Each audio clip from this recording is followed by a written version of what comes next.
That's why I didn't watch it. I don't know how to use it.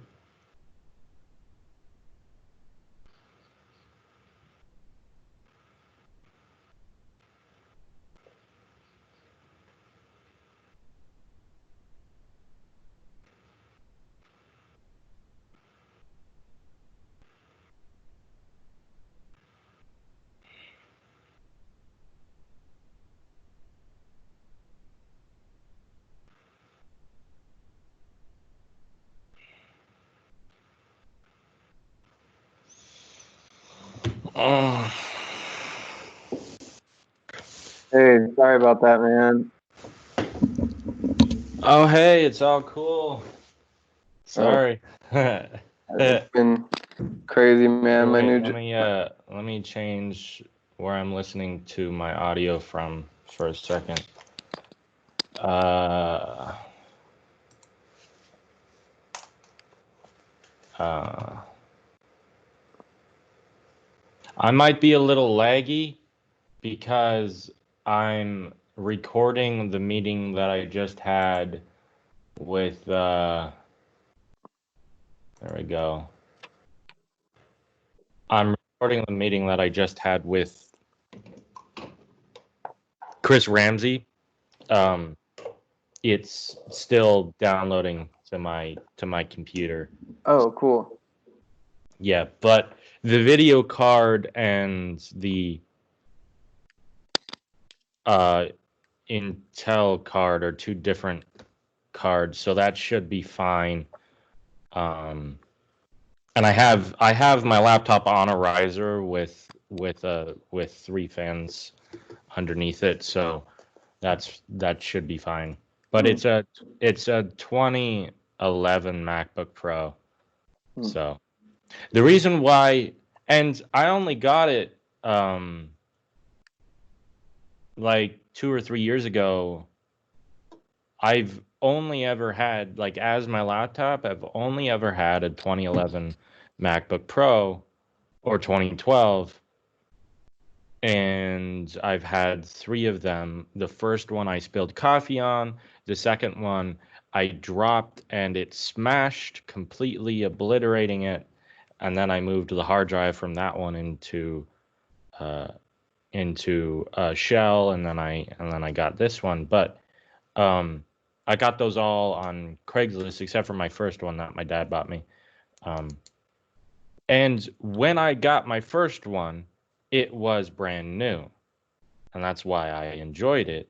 But the reason why I've kept it is because it has two USB ports, a CD drive slash DVD, an SD card slot, an audio jack, a mini display port, an Ethernet connection, and the charge connection all on there. And the modern MacBook Pros, they don't have all the jumbo you know?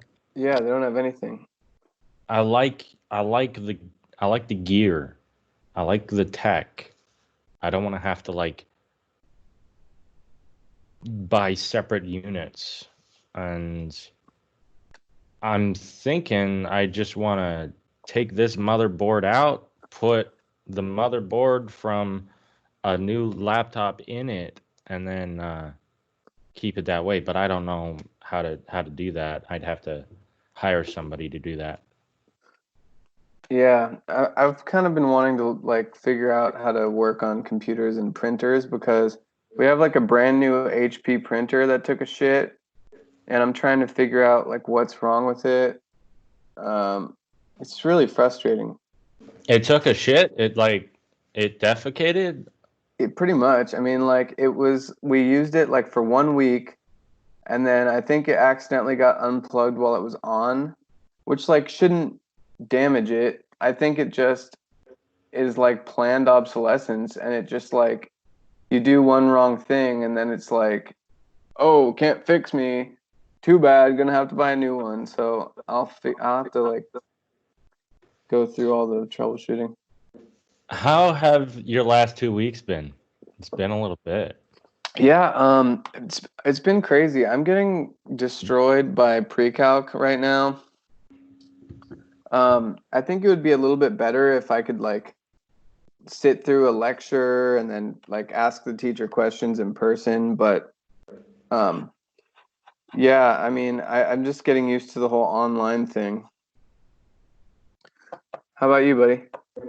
Oh, yeah. Class-wise, that environmental studies class, the thing about that class is that they have like a quiz every day of the 4 5 days a week, and I'm like, I missed like 2 weeks worth of quizzes Oh my because God. I know, right?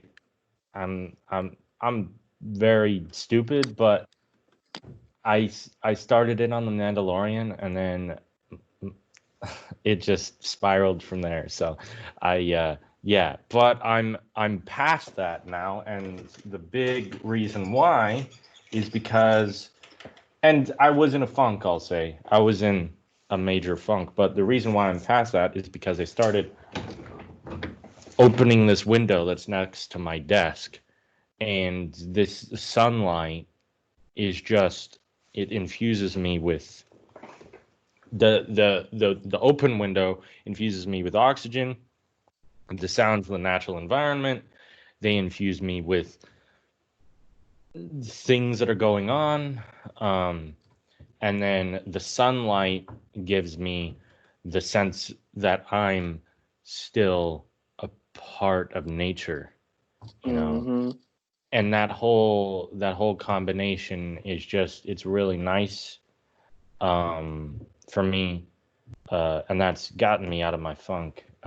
So yeah, I was in a funk for like 2 weeks, but thankfully my other two classes didn't miss really anything. I missed a couple of lectures from political science, but they're recorded anyways, and then it's textbook, and then the other class, which is world regional geography, I didn't miss much. Um, Hmm. Yeah, I mean, doing work and three classes, that sounds, I hadn't done that in a long time, and it's just it's hard. So I don't know how you're going to be able to when the food court opens back up. It's going to be even harder. oh yeah, well, the great thing about the student employment stuff is that they can work around your schedule, because the most important thing is that you have to be a student. And if you fall under, then you can't work there anymore. So it's a great motivating factor. Um, Hmm. I still haven't. The Fred Meyer, I applied. Well, no. What I did was I gave them my resume. I went to an interview, and they're like, "Hey, you haven't actually applied online." And that was like 11 days ago when they said that, and I'm like, I haven't done that yet. I've been kind of afraid to do it because I don't want to get the virus, first of all. Um, but also, I'm scared to go to work in the normal people world again, you Hmm. know, where they're not as amenable to the schedule. Yeah, But for sure. I know that I have to. Um, Something that I will say, or a few things. Um, as I said, that I just got done interviewing Chris Ramsey, Hmm. uh, from Plugin Adventures, or Plugin Adventure. And do you have Instagram, right? You're following the Instagram. Yes. So his Instagram is at Plugin Adventure. His Twitter is at Plugin Adventure. His website is pluginadventure.com, and his Facebook is Facebook that slash Plugin Adventure. So um, this guy, he's really awesome. Um, he calls himself an electric vehicle adventurer, and we talked about that. The episode's really cool, by the way. I I didn't have a single and ah. I think I had a few towards the end when I ran out of things to ask, but uh, um, I actually had I scripted this one, and we played a really fun game. uh, he broke he has a world record, a Guinness World Record for the most miles covered on an electric bicycle in 12 hours. And so we played a game that I made up called uh, uh, Breaking the Record. And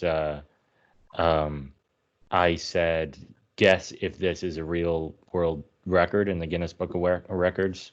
Mm-hmm. It was really it was really cool. But there are other things that we did, of course, we talked about a lot of stuff. But he's really just a really genuine article. He completed, along with his wife. His wife is the co-driver in all of these rallies. He completed the Mongol Rally, which is 10,000 miles over land across the Eurasian continent. Whoa. And he did that in a first generation Nissan Leaf 2011. Not very many modifications. He has a roof rack, shield on the bottom, and he took out the back seats, but that's it. That's it. He's done Edinburgh to Monte Carlo. He did that in 60 hours. He's done a bunch of other rallies, a lot of them for charity. Um, they're really great people. Chris is the public face. I mean, Chris is the dude. His wife basically, she doesn't really show up on any of the media or anything, but she's there in the car the whole time, as the co-driver with the maps and stuff. But nobody's really ever interviewed her. I guess she just doesn't like the spotlight. But yeah, he's super genuine. We talked about a lot of stuff too. That's going And to be a good podcast episode. I like the idea of the world records. yeah, Jared B. Adams, the guy from DARPA that I'm going to talk to on Friday. The game that I've got with him, I've got it here somewhere. Let me see if I can find it. Show all windows. Here it is.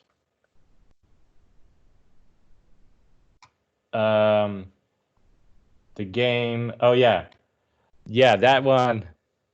Sorry, I had to bring up my script so that I could remember what it was called. That one's gonna be really cool. It's called DARPA, or You Wish You Were DARPA. And the objective of this game is to tell me if this invention was something invented by DARPA or if it was invented by someone else. If it was invented by DARPA, you say DARPA. If not DARPA, then you say you wish you were DARPA.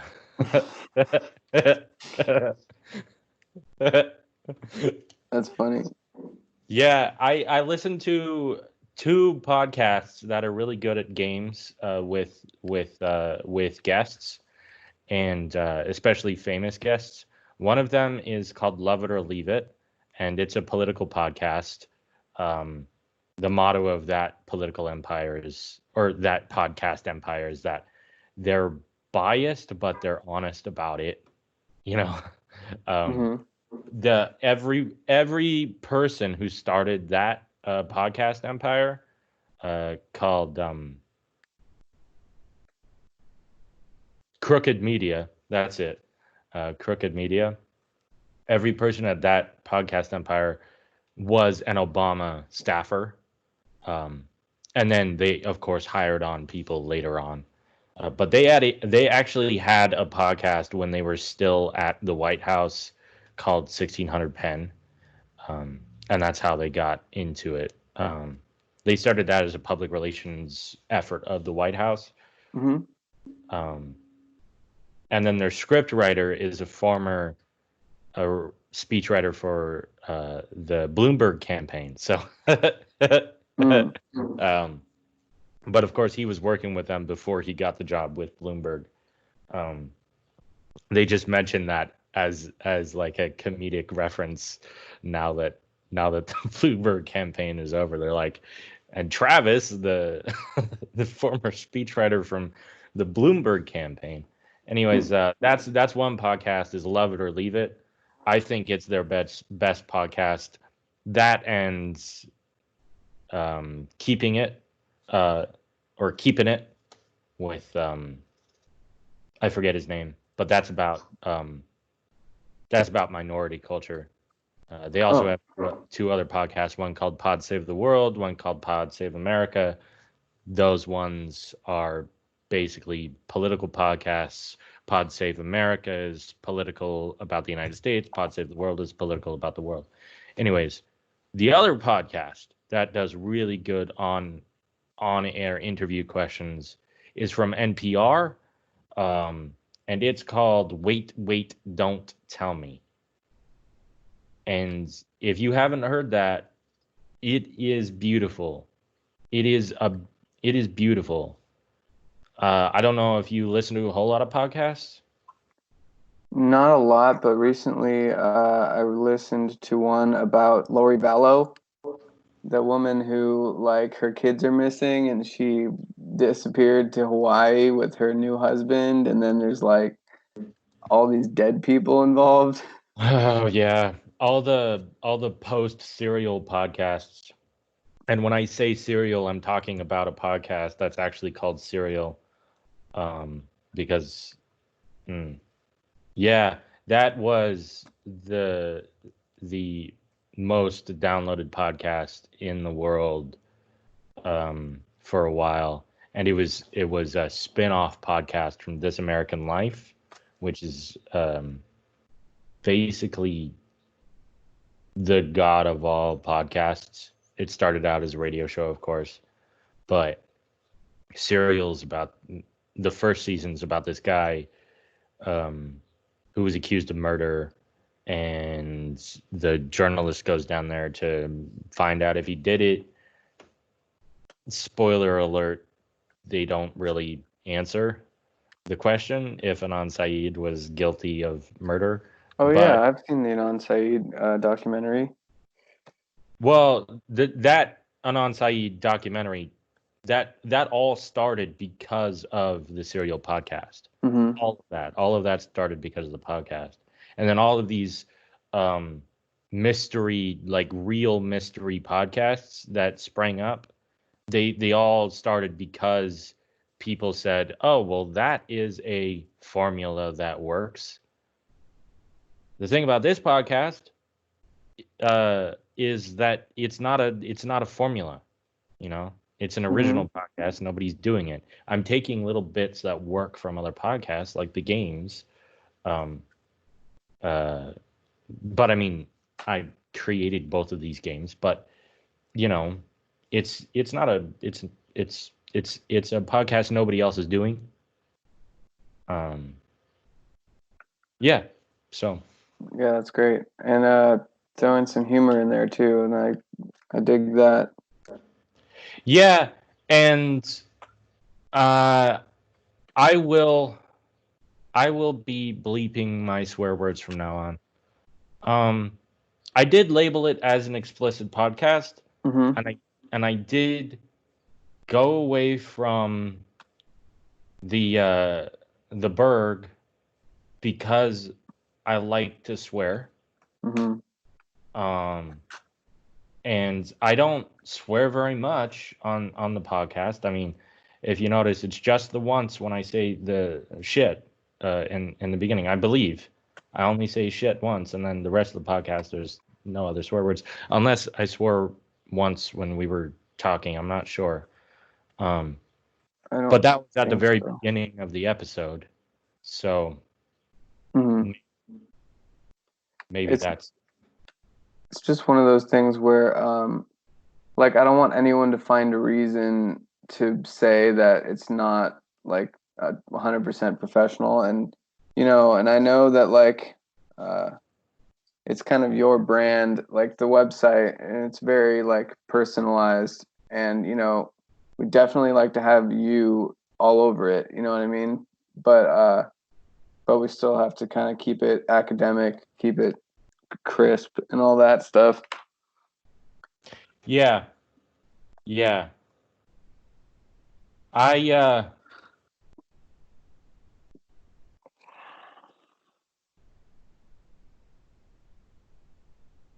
that is that is interesting that you say that the website is.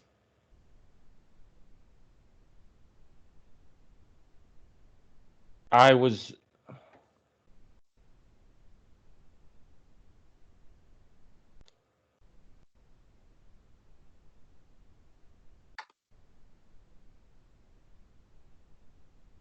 huh.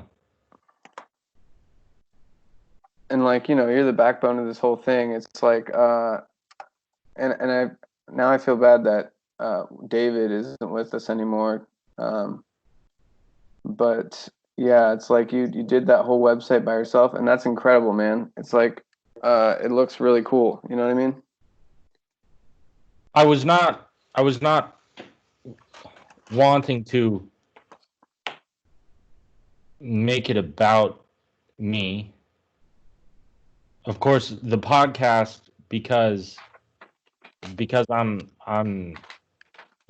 the guy doing it. The people listen to podcasts because of personality, and that is a genuine thing that Transom.org and NPR have actually studied. Like sometimes when podcasts change hosts, like Current Media, they had a podcast that Adam Ragosia hosted, and when he wanted to go do something else, they brought in several new podcast hosts to experiment to keep the podcast going, but it died because they couldn't do it in the same fashion because it wasn't necessarily about Adam Ragusia, but it was his personality that made a lot of the podcast what it was. Um, but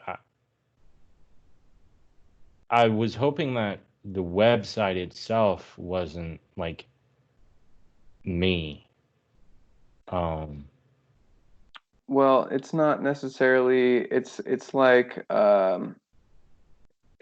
focused on EAA and focused on the electric cars and all that. But there's like some jokes in there that could be taken by some people as like off color, which it's like it's hard nowadays when everything has to be so like sterile and neutral to keep things interesting while also striking a balance between like keeping everything like within the lines, or whatever.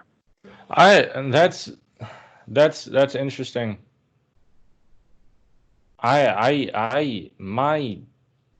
My view of blue language is basically the opposite. Like I would say that back in the day things were sterile, but today, like especially with Trump being president, I mean anything's basically allowed. I'm not using Trump as a defense at all. Mm-hmm. I think we should be better than that. But I listen to a lot and I watch a lot of British stuff, especially shows that are on after 9 p.m. And also, that both of those shows that I mentioned with the games on them, they also swear in those podcasts, and they're listened to by millions of people, millions of people. Mm-hmm.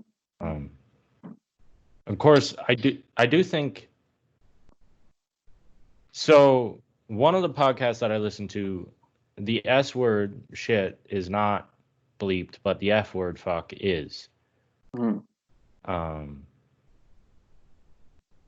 but I'm very much a disciple of George Carlin. Do you know who that is? Yeah, he's like one of the best comedians of all time, right? Yeah, and he's got a huge act that he did about the 5 words that should be allowed on public television. Um, and it was like ass, cock, balls, pussy, and shit, Mm. and or no, 6 words: ass, cock, balls, pussy, motherfucker, and shit. That's it. Um, and some of those words broke through the cracks. Um, I I don't see myself. I don't see them as bad. They're just part of the human language. Um, Yeah, I mean, me neither. Like, I I'm kind of one of those people that likes to be expressive, you know what I mean? I've actually said things in class discussions where I'm like, okay, maybe I shouldn't have said that. Um, but but yeah, I just want people to like donate money to us. So I want them to think that we're like I don't know, like totally in it for the electric cars and like when I look at some of those things on the website, let me see. and don't get me wrong, there are plenty of podcasts that are evergreen, and that's what the word is in the podcasting world. Without swear words, it's called evergreen, Mm-hmm. and that means it's a podcast that can be listened to by anyone. It's a clean podcast. Um, like even devout Mormons can listen to it. Um,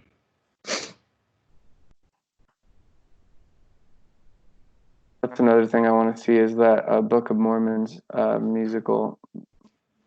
oh, you haven't seen that? I haven't seen it No. either. But I was within 3 feet of the stage entrance, so that counts, I guess. um, Yeah, for sure. Well, I've heard it's really good, and they've canceled it. It was gonna come to Seattle this May, and now it's canceled. So oh, the great. COVID canceled. Oh, dude, there was a. I was watching one of those late night comedians uh, when they were at home, and they had this little girl that they were interviewing, and they're like, "So your favorite musical is Hamilton, right? You like Hamilton way more than me, right?" And the girl's like, "Yeah," and so he's like, okay, well, wait a minute. Who's this? And Lin-Manuel Miranda pops up, and then they have a conversation, and he starts singing uh, the first song from Hamilton, and then the little girl's like, "Oh my God, it's Lin-Manuel Miranda," and then everyone and then another singer pops up, like another performer from the play pops up, sings the next line. And then, oh, Ben's here. Hi, Ben. Hey, sorry, I didn't know if it was for sure happening at this time. Oh No no, yeah, worries. yeah. You're cool. We're just talking about stuff, but um, and then another singer pops up, and then they all start, and then the entire cast pops up on the Zoom call singing this Hamilton song, and and the girl's like basically crying. Yeah, it was so cool to watch. That's So nice of Ben, them. Ben, the question is, and since we're a club, not a dictatorship, uh, what is your opinion on me swearing in the podcast? Oh, I mean, I don't care. It doesn't bother me personally, as long as, it's not like, I don't know, what am I trying to say? If it's not like specifically offending anyone, most people don't really mind a little bit of swearing. Okay. That is true. So, well, the first episode's already up. Um, so I'm gonna keep that one in there. But this next episode with Chris Ramsey that I think that I'm gonna upload before the interview with Neil Dunlop, because Chris Ramsey is just, he's a really cool dude. And Neil's cool as well, but Chris is so cool. So he's gonna be the second episode, I'm deciding. Um it's just a really cool interview, really, really, really cool dude. So that's gonna be next Sunday. Nice. And I did swear a couple of times, but I did say in the episode, I'm probably gonna bleep this because my secretary says that I probably should. So I'm gonna defer to your judgment, Chase, and I'm gonna bleep my swear words. That doesn't sound like a bad idea. Just to cover our ass and keep it to the broadest audience possible, I guess. Yeah, for sure. So we should I should ask you then, is it just going to be the 6 words that I blur: ass, cock, balls, pussy, motherfucker, and shit, or is it going to be I mean ass? Okay. Am I gonna bleep that one? I don't think so. I think mainstream radio has they say ass, or let's see. Yeah. I never say bitch. I never say bitch because I never use it in any context when it would, because it's derogatory. I never use the word bitch, but I do say son of a bitch a lot. I'm like, fucking bitch. But when I say fucking bitch, I'm talking about an inanimate object, like a computer that doesn't work, or some mouse that is broken, or something like that. I'm not talking about any human when I say bitch, but I say son of a bitch a lot. But when I say son of a bitch or some bitch, it's pretty clear from the first 3 words what I'm trying to say. So if I bleep bitch, I think I'll be fine, right? Because yeah.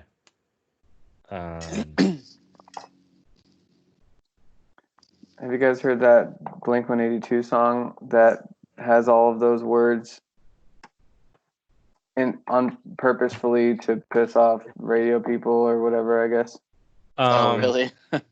There's a French hip hop band called NTM, or Supreme NTM, and what NTM stands for in French is Nique ta mère, and what that means directly translated is fuck your mother. So the band is called Supreme Fuck Your Mother, and Nique ta mère is like is a common slang insult in French, and it's like go fuck yourself. Basically, is nique ta mère, means fuck your mother, not go fuck yourself. Which I think go fuck yourself is a better verbiage, because you're telling the person to go fuck themselves. You're not bringing their mother into it. You're not insulting their mother, who you may have never even met. Because when you say nique ta mère, you're usually talking to someone you don't really know that well, or you probably have never met their mother, right? And but this band, they made they made a song. So the French president at the time, his name was Le Pen, Lepen, or Lupen, and he's the leader of this French far-right radical political party called Le Front National, and they're the people who banned minarets in France. Do you know what minarets are? They're the little crescent moons on the top of mosques. They banned minarets, but they didn't ban crosses on top of the Catholic churches. But they banned the minarets because they say France is a secular nation. That's Le Front National. That's who they are. And his daughter took over the leadership role of the party. And so they have a song where it is so, so, so nasty that they are just, they insult this woman so hard. Oh my God. I her name is Marie Le Pen. Oh God. And then the chorus line, the sing along that all the people in the audience are chanting along is Nick Marie Le Pen, Nick Marie Le Pen. So it means fuck Marie Le Pen. Fuck. Roasted. Yeah. Anyways, that's a French connection for you. But yeah, I haven't heard that Blink 182 song. Yeah, it's let's see, it's called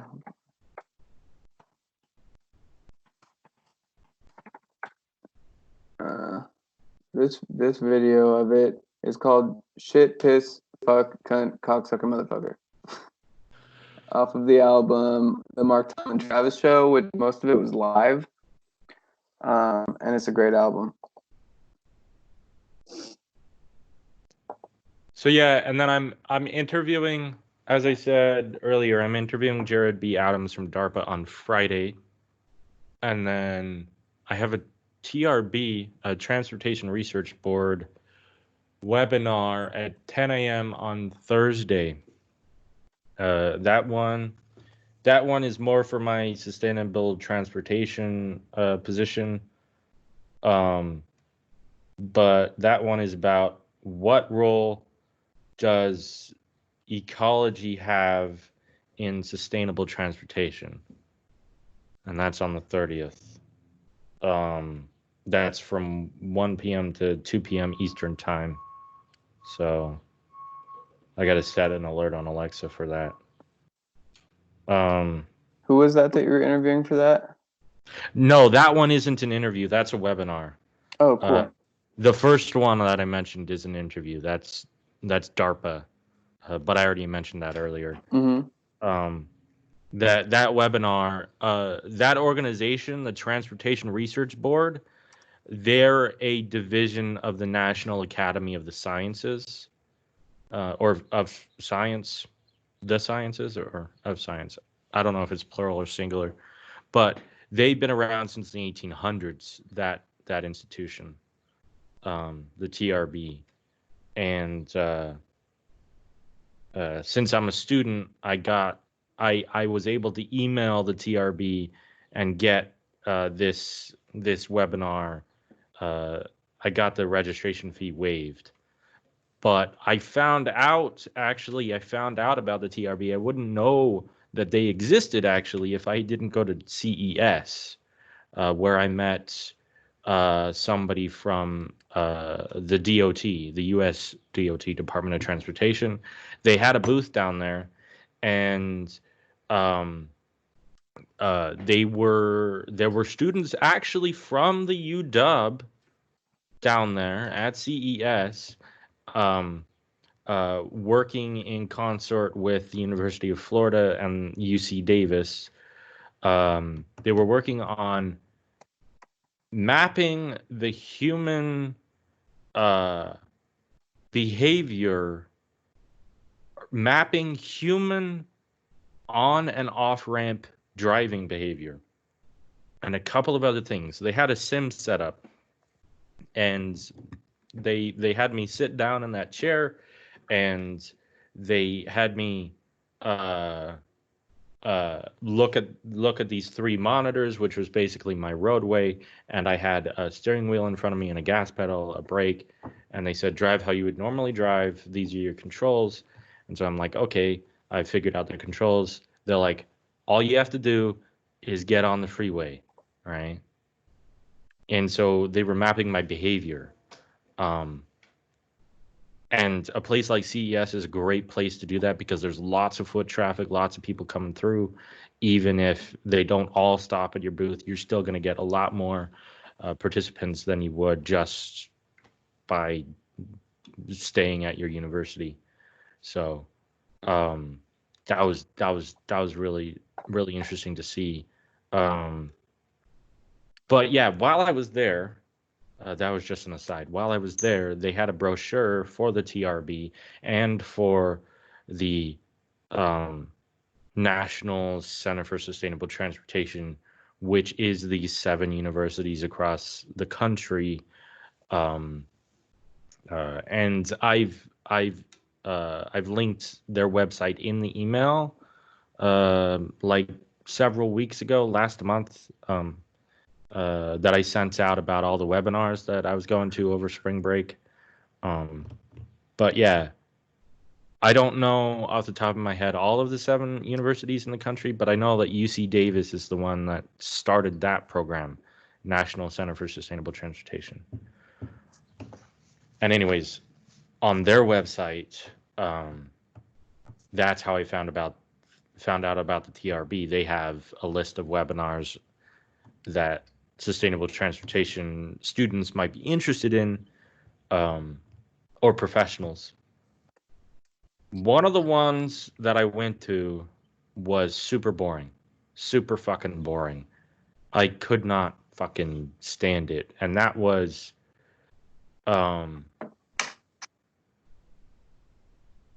actually tool design. That wasn't TRB. That was tool design. Usually, tool design's webinars are really cool, but this one was about the response to COVID. None of it applied to me. This was I shouldn't have joined it. I thought it was gonna be entertaining. I thought it would be funny, kind of entertaining and funny, because the title of the webinar was like how transportation managers should respond to COVID, right? Or something like that. But it seemed like a more comedy title, but it was so boring because all of the shit they said was common sense. But I should say that before that webinar, none of this stuff was happening. After that webinar, all of the cities that were in that meeting, they adopted all of the suggestions that Tool Design had. So I saw how influential Tool Design is. They're based out of Washington, D.C. TOOLE Design. Yeah, they're a very influential organization. That's cool. Yeah. Hey Ben, how have your last 2 weeks been? Pretty good. Still not a lot of progress on the projects. The motor that I had in mind for my bike, I did hook that up to a car battery, and it does spin. So Awesome. yeah. So, you know what I purchased at 8 a.m. this morning? What? I purchased the EM61 electric traction motor from a Nissan Leaf for, let's see, $426.27. Now, that is from a wrecking yard in Sumner. And on eBay, it was listed for like 390 something plus tax, which comes up to 426.27. But on eBay, it was plus $300 shipping. And I saw the name of the firm in the eBay listing, and it said it was in Buckley, Washington. So I Googled the name of the seller and Buckley, Washington, and up popped a phone number, a national phone number for LKQ, and I called up LKQ, which is like they're like a reseller of OEM parts, and I was like, hey, if I pick this up, there won't be a shipping fee, right? They're like, yep, you can just we'll get the part ready for you, and you can come pick it up. So I'll only spend what, like $100 round trip in that Buick to get out there, maybe more than that on the way back because of the excess weight from the motor. I think it's like a full fat person worth of weight. Um, and yeah, the question is, I'm still thinking about, do I want to put that in my own car, or do I want to put that in the Volvo? Okay. But either way, I can't put it in either car right now because we don't have a fucking garage. So there's that. Yeah. Uh,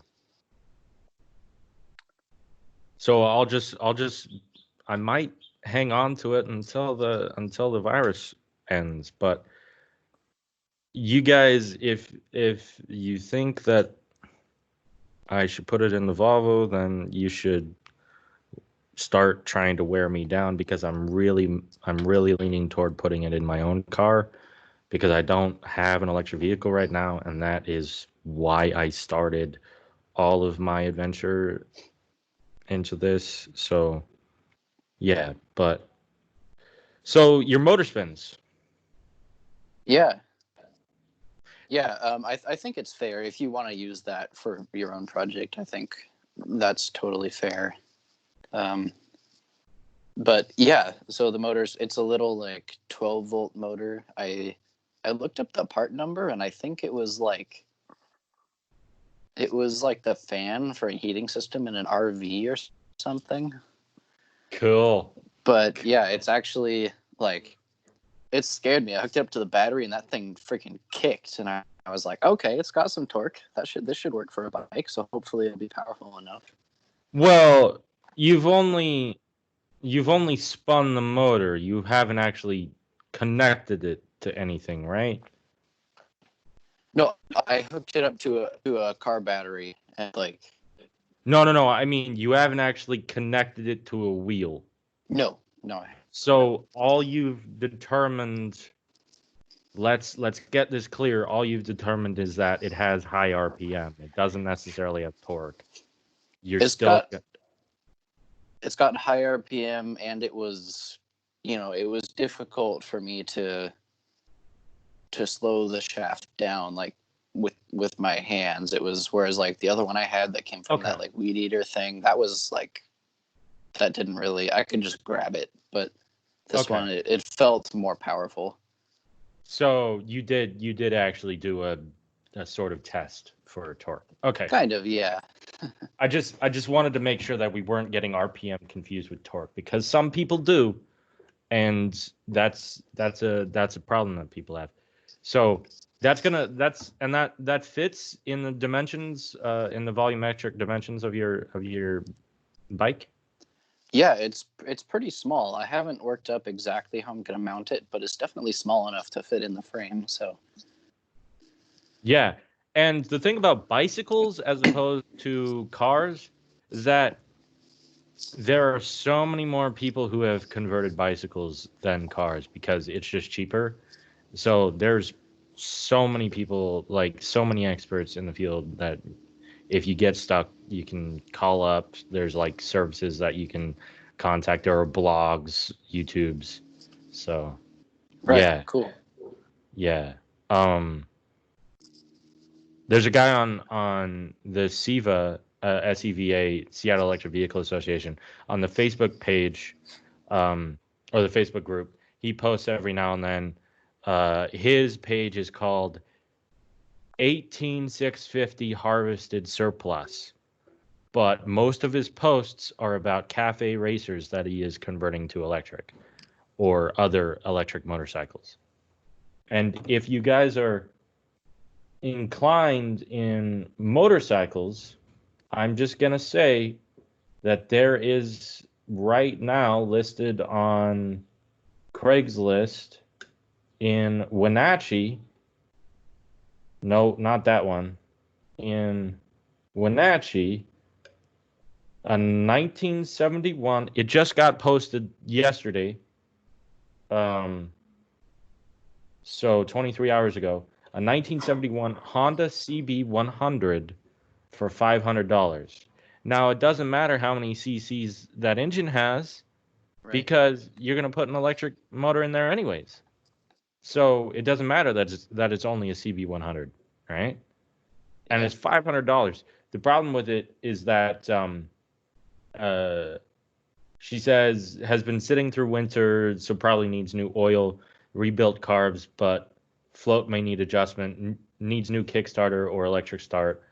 Furthest I have ridden it has been from Eachwinacti to Lake Chelan and back.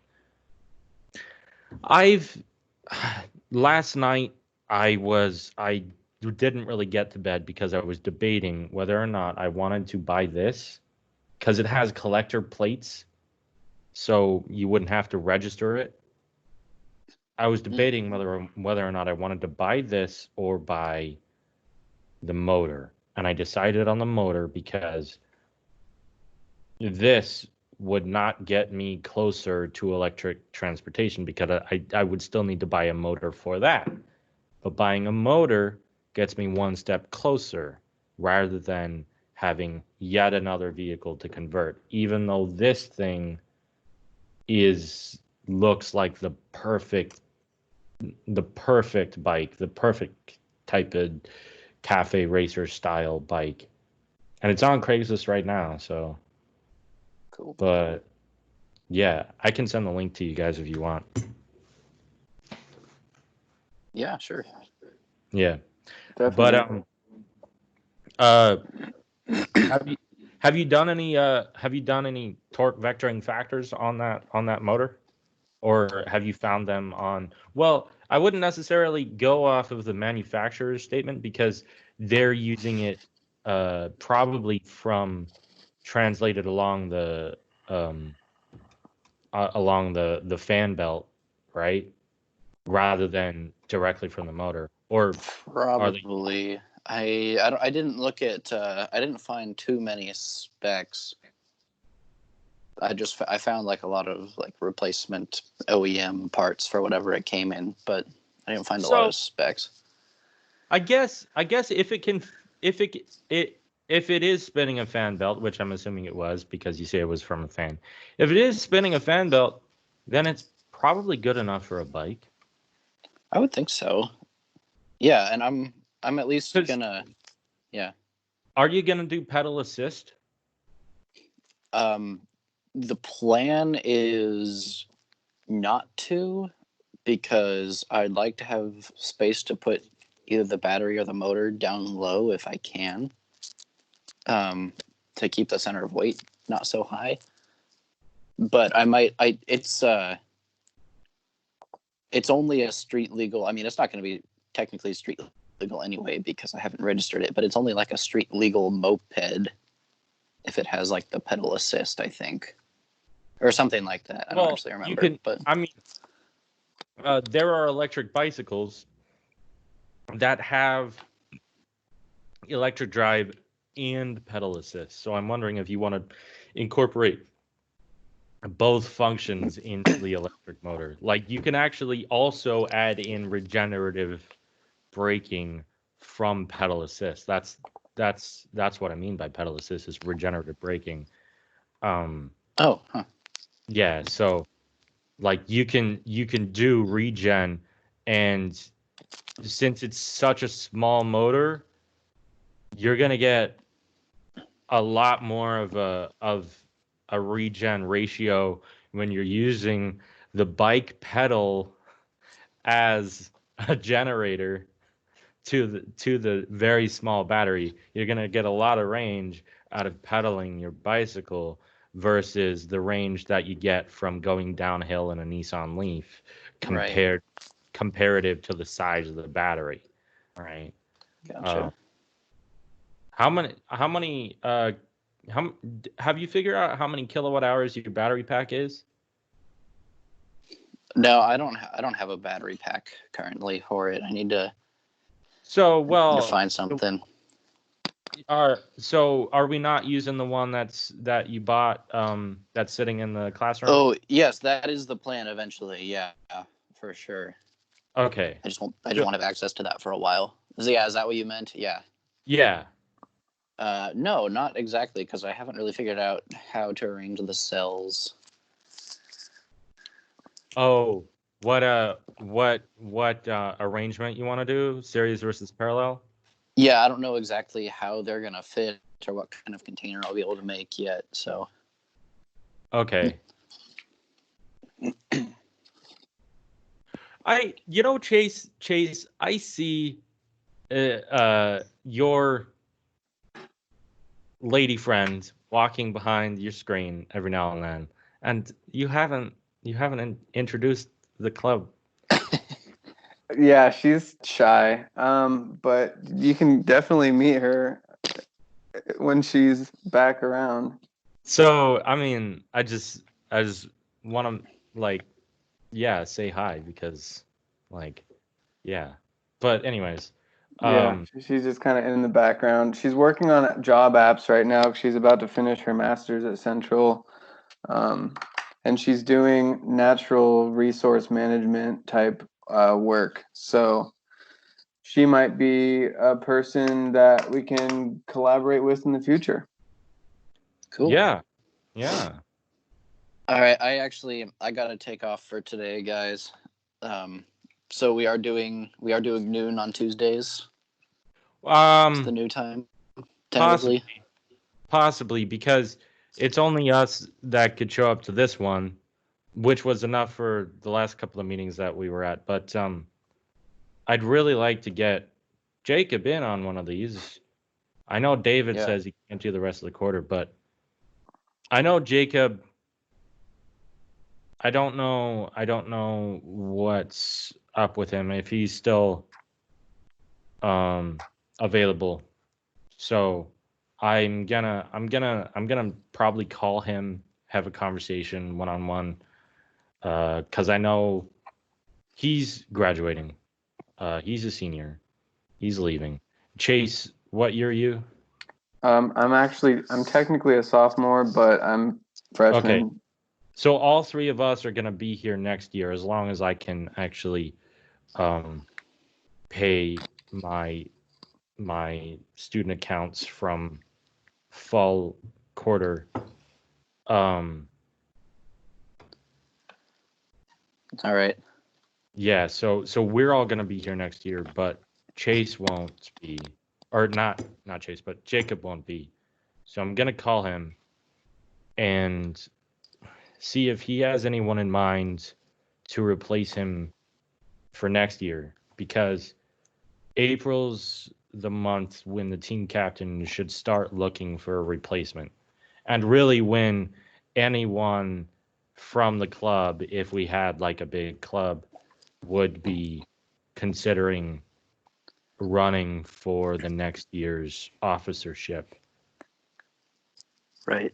Okay. We don't have the big club yet, but if either of you guys want to take the mantle, um, definitely start thinking about that. Because as I say, it may or may not, depending on, which is why I need to finish that application for Fred Meyer and actually get fucking paid. But I got to pay off my fall quarter balance.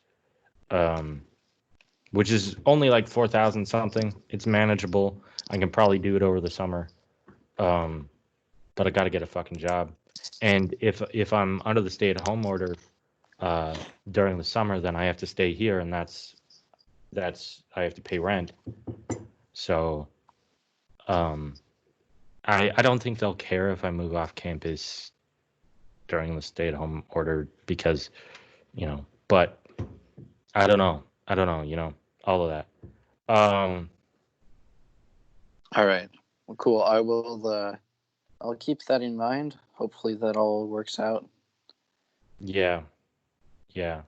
But I will say that I've had so much fun doing the podcast that I'm probably gonna continue doing it after the coronavirus, and I definitely want to do it, even if even if I graduate. I really like doing it.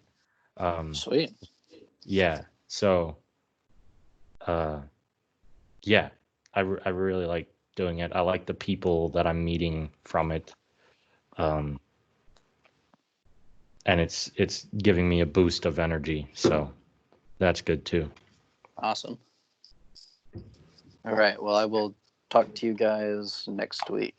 See you, Ben. Have you heard the podcast, Ben? No, I still need to check out the first one. Do that. Okay. All right. See ya. Cool. See ya. All right. Bye-bye. So we've got the podcasts going on. We've got you have a motor, so you said you paid $467 for that thing? Let me double check. Go back into my Venmo app.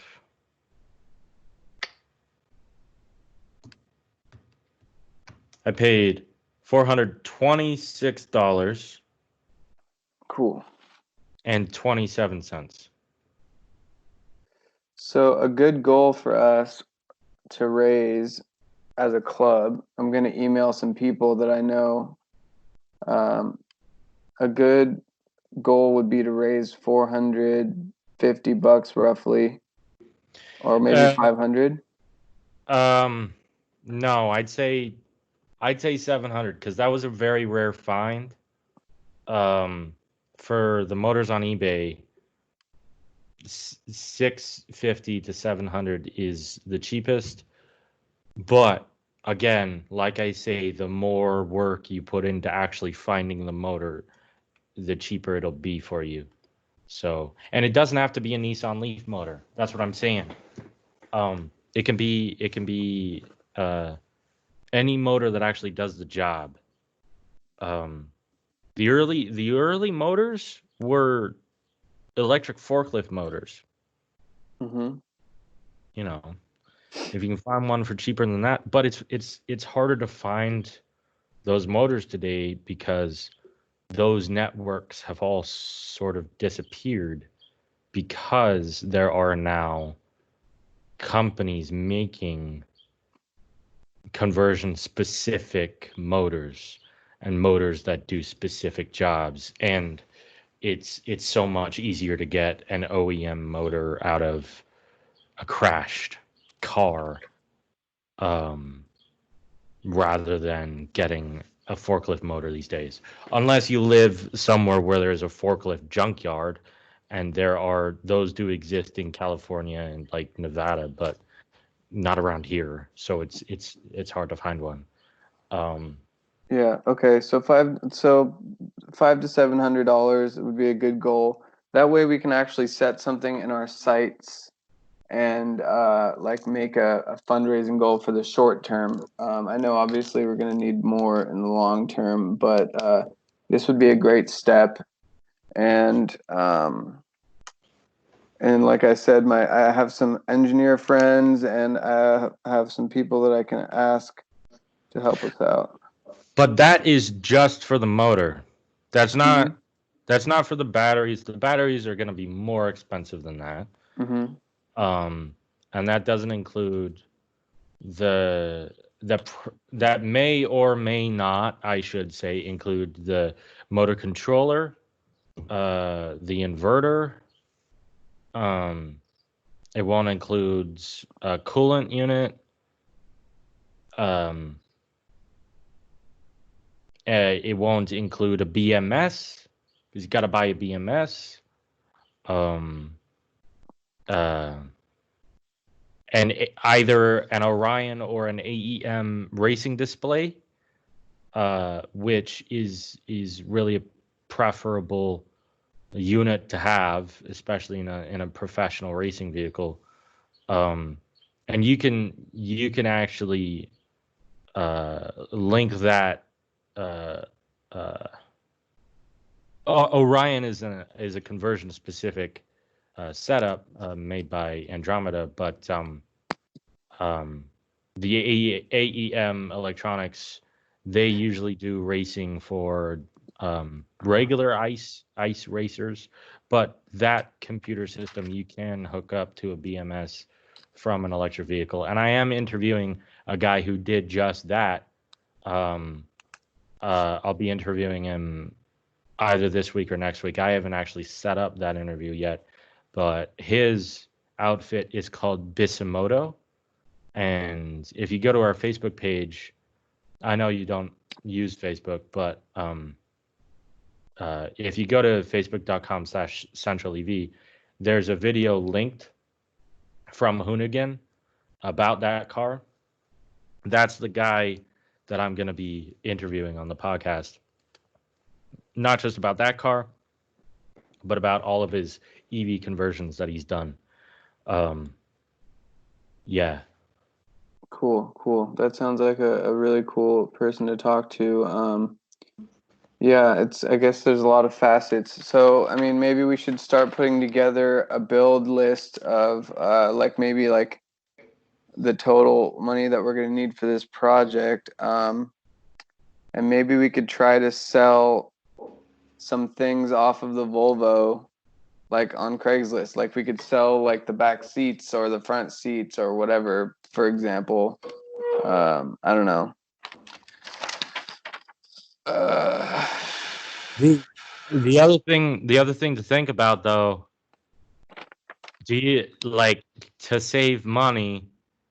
Do we want to keep the seats and actually use the car to drive to the events with? I know that's like blasphemy in the racing world. You should put it on a trailer and drive the car in the trailer so that you don't damage it on the way. But we don't have that truck yet, so transportation, Yeah, you're totally right on that. I mean, do we even have anyone in the group that has a trailer hitch? I am unaware. When I previously asked that question to the group, neither you nor David were in the club. So, like things have changed. People have joined. People have left. Since that time that I asked that. Okay. All right. Like the other David left the club since then. Oh, okay. There's another David. Yeah, there's David Roca. I don't know how to pronounce it. Roca, and then David Castillo. David Castillo, he's also a senior. He's working on the senior project for the Electrothon vehicle, but yeah, I don't know how any of those guys are going to finish their senior project with COVID. Right. Well, Damon already finished his, so that's great. But I don't know if Jacob or David or Joseph have finished theirs. So I don't think any of them have, to be honest. So but thankfully Damon, that project that he did is probably one of the most important things that could have been done, which was to upgrade the suspension. And now we can actually that vehicle will roll and it'll do it well. The wheels aren't misaligned. He did a really professional job. It's really beefed up. Good stuff. And he also kept the suspension project that Christopher Romine did in I believe it was 2015 or it could have been last year. I forget. But the front end suspension, it was halfway completed last year. And Damon, he incorporated those two coilovers into his design. He kept them, but he pushed them to the outside, and then he added two shock absorbers into the mix. So there were coilovers and shock absorbers, and he actually he machined the fuck out of those shock absorbers. Wow. Yeah. like very pro, very professional. That man, which is why, of course, he was at the beginning of the year. He was the president of the ASME, but because he had a kid, he had to step down from that role to take care of his home life. But yeah, I'm hoping we can keep his institutional knowledge around, keep him on the alumni roster. Yeah. As a That consultant. that reminds me too. Have you reached out? Have you figured out the alumni from this club going back to 2007? Have you started on that yet? No, definitely not. So I'm gonna get to a bunch of stuff this week, and one of them is gonna be alumni. I think honestly, I think that should be first on your list. I'll send you one of the emails that Professor Pringle. I'll do that right after we leave here. He sent it to me, one way to track down former members of the club, but it's not going to be the easiest thing to do. But I think that should be pretty much the first thing you focus on, because we want to connect. We want to make sure that the projects that these people did over the years, we want to have a running list of what they did to the vehicles, a concise list, and we want to make sure that they're not forgotten. They feel welcomed. I'm hoping that the people who were around in 2007, they'll jump with joy at the idea that the club is still alive, still active, still working on the vehicles, and planning on racing them.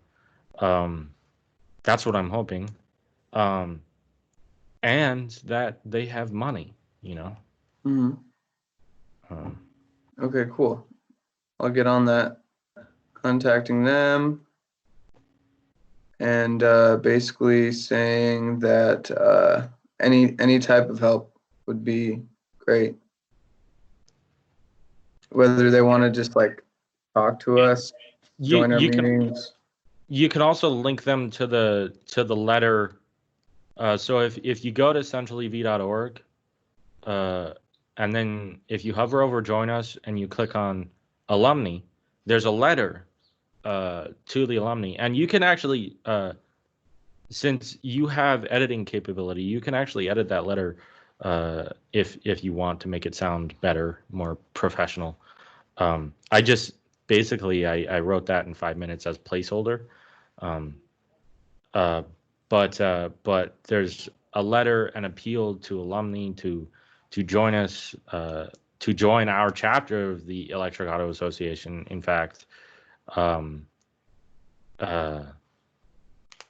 as alumni members, you know, and then that would benefit us financially. They pay $35 a year as Electric Auto Association members, and in that they get access to Current Events magazine, which is published by Electric Auto Association. They'll also get they'll get in on the alumni email rosters, the alumni newsletter, and the goal is to actually get an alumni advisor who will tackle all of that, who will handle all of that, someone passionate enough to actually do all of that, so that your work burden will be lessened, and that they can actually, since they'll be alumni, they'll know like more about what people in the real world respond to, rather than, you know, students who are still like bright-eyed and bushy-tailed, if you know what I mean. Yeah, for sure. But at this point in time, we as the officers are going to have to handle all that stuff. So, yeah. Okay. All right, cool. Well, yeah, I'll try to get a hold of them. And then what else should we do this week? Um, uh, I don't know how much you enjoy CAD, but we can always do the Volvo on CAD, and not necessarily on Onshape. That's one service that Ben enjoys. I can't figure out how to draw a fucking rectangle in that program, so we can use Fusion. What's that, Fusion? But it should be a cloud-based CAD software that we use, and it should be free for students at least. So, yeah. Okay. Okay, good. But Well then I'll try to learn how to do CAD as well. You said Fusion what? Fusion 360. Okay. Perfect. Awesome. All right. Well, I'm gonna get going on some stuff here. Lily, this is Guy. Oh, Guy, this is Lily. Hello. I'm Guy. Nice to meet you. Nice to meet you. And yeah, and we'll and email me that list for the alumni stuff. Okay. All right. Well, Thanks, buddy. it's not a list, the method to get to a list, but yeah, I'll email it to you.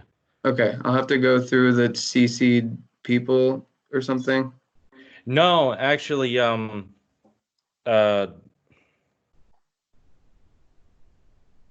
I asked Professor Pringle, do you have a list of students? And he's like, just search this in this place, and I forget what he said, but I'll find the email and send it to you. Awesome. Oh, I totally forgot to mention. I looked up rental prices for the T hangars over the airport. Mm-hmm. The one that I saw was $239 a month, but it's not heated, and you have to have gate access, so it would not be ideal for community classes. Mm-hmm. But it's probably the cheapest rent we're going to find for a facility like that. But also the other thing is that there are no like outlets that or like beams for us to hang a crane on or anything like that. So it'd basically be it'd be cold. We'd probably need a space heater or two. We'd need like some major power strips. But it's a place. It's a place to keep and work on the cars. So If that's we totally reasonable. First of all, it's $239. That's really good for just a space that we could work. As far as plugging in space heaters, we wouldn't really have anywhere to plug them in, right? Unless they were well, propane gas. I haven't seen the inside, so Okay. there may or may not be an outlet in there, but it's not going to be the amount of power that most shops use. Like Mm-hmm. you're not going to be able to use an electric welder off of that power. You're not going to be able to.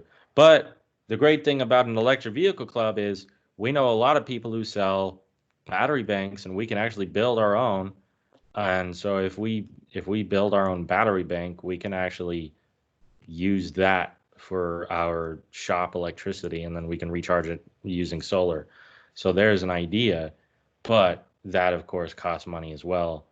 Um, so in the interim, we'd have to run huge extension cords and all that stuff. Um, hopefully not breaking the circuit. Um, but yeah, it's a hangar. So Yeah, as long as it's got lights in there, I think we're in business. You know what I mean? So that would definitely be something to talk about with Ben. I mean, I would almost be willing to go in on that with like one other person just to have like a shop to yeah, Yeah, and and whatnot. I honestly think that's the best deal that we're gonna get, but it's gonna be difficult to teach community classes in there, Right, which right. which is fine while we're starting out. We just need a place to keep our projects in a central location that we can access outside of building hours and without, you know, all the fuckery of the institution, because that Hogue interdisciplinary lab, it's a great lab, but reserving that space takes time. You gotta get approved by SASE, Pringle, uh, all of the other clubs and orgs that are scheduled in that place, and you can't keep something there long term. You have to remove it every night. Having our own hangar would be great. None of Yeah, that those would be. None of the actual CWU hangars are available though. So none of the aviation department hangars are available. So I asked them first because then we wouldn't even have to pay rent. Hmm. But they're all full right now. Yeah. Okay. Yeah. And so, do the clubs get like some kind of money from the school every year, or is that not a thing? No, Michael Middleton has been suggesting that all like his entire time in that job, he's been, hey, we should do just a flat rate that clubs get at the beginning of the year, and then if they use that, they can request more.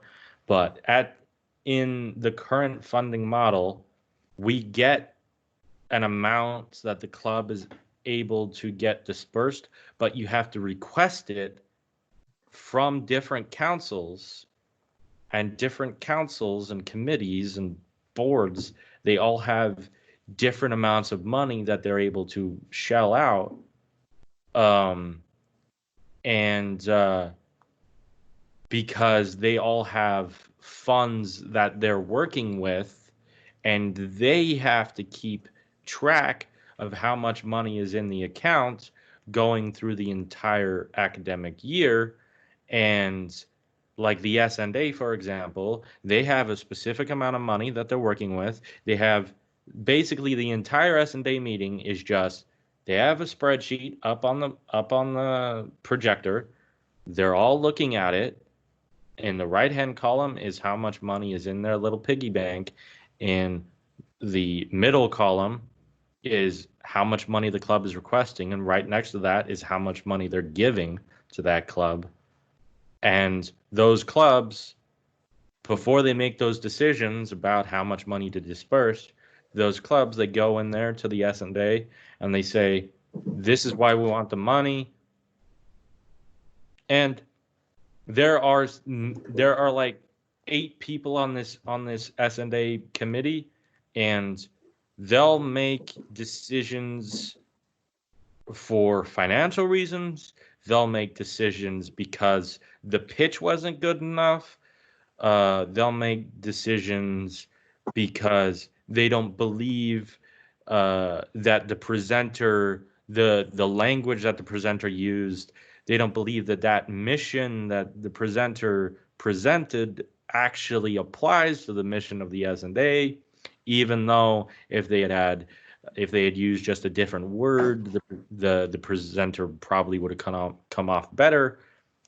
They make decisions based on all sorts, and every decision is an individual decision that they say yes, no, this is how much money you get. Every committee and council is basically like that. Every one of them that we request money from. So we get no guaranteed money at all. Hmm. At all. Like, Okay. All right. Well, we can work with it. I mean, the bottom line is that nowhere else can you dream of having a space to work on stuff that's only $239 a month. I mean, that's like, you know, really reasonable. yeah. Again, I don't know how big that hangar is off the top of my head, so I'll look more into that. I wanted to Okay. find something in town, like an actual garage with actual plugs, heated stuff, and I'm still probably going to look for that, and we can still look for that. But yeah, the hangar would probably be our best location at this point. Cool. All right, excellent. And then since it is next to an airfield, I mean, we can gently ask later on, hey, by the way, you know what airfields are good for? High speed runs. Yeah, racing cars and testing cars and stuff like that. That's why when Tesla does a lot of its road tests, they do them on Hawthorne Field, the field owned by SpaceX. Ah, Yeah, they do them on that field. They also have their own track that they test out stuff. But yeah, that's why Koenigsegg is in an abandoned U.S. Air Force base in Sweden. So, and they've or done no, 272 miles an hour in that thing. yeah. So the good thing about airfields is that they're long, they're basically contaminant free because you have to make sure that the airfield doesn't have like things that are going to puncture the airplane tires. So they're perfect for road testing vehicles. And also that airfield, even if we can't get permission to use the airfield, we might be able to request permission from the county sheriff to block off the long road that's just outside it for us to do road tests on.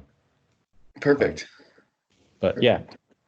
Anyway, so all that will be on my list for this week. Is Cool. Contacting that company. Awesome. Okay. Well, I've got to call it a day, and I'll get on stuff as soon as possible. Okay. All right, buddy. And looking classy too. Yeah. It wasn't for you, to be honest. It was for Chris. Okay. It's but yeah, I had that interview right before this call. Like we ended chatting at like 12 or at 11:59. That's when we ended. And then I hopped in here immediately. He's a really cool dude. He really good. But okay. All right. Okay, man. See you next week. All right, okay. Drive on.